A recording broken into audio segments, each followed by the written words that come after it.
यहाँ आपको अपडेट करेंगे। MQM के रुकन कौमी असम्बली अरशद वोहरा ने कराची में गैर कानूनी तामीरात के खिलाफ chief justice Sindh high court और वजीर आला सिंध को खत लिख दिया। मजीद जानते हैं डॉट न्यूज़ के नुमाइंदे इमरान आहत खान से। इमरान, खत की मंदरजात क्या है? देखिए, गैर कानूनी तामीरात के खिलाफ ये खत लिखा है। MQM पाकिस्तान के रुकन कौमी असम्बली हैं, इन्होंने ये खत लिखा है गैर कानूनी तामीरात के खिलाफ।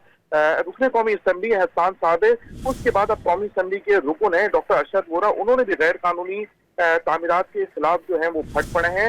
अरशद वोहरा ने गैर कानूनी तामीरात की शिकायत chief justice Sindh high court, वजीर आला सिंध, वफाकी मुतसिब आला और वजीर बल्दियात को की है, जबकि SBCA को खत भी लिखा है। उसने वाज़ेह किया कि SBCA जो है उनकी जानिब से गैर कानूनी तामीरात जो है उनकी निगरानी में जारी है, जबकि SBCA और सिंध सरकार के दावों के बावजूद अरशद वोहरा का कहना है कि ये जो तामीरात है वो नहीं रुक रही। शहर कायद में SBCA के अफसरान जो है उनकी निगरानी में ये गैर कानूनी तामीरात हो रही है। 240 से MQM पाकिस्तान के रुकने कौमी असम्बली है जिनकी जानिब से ये खत लिखा गया है, जबकि उनका ये भी कहना है कि डिस्ट्रिक्ट साउथ के मुख्तलिफ इलाके हैं जिसमें गार्डन है, लियारी है, रंचो लाइन, सदर समेत जो मुख्तलिफ इलाके हैं यहाँ पर गैर कानूनी तामीरात के खिलाफ जो है वो अब तक एक्शन नहीं है और गैर कानूनी तामीरात जो है वो जारी है।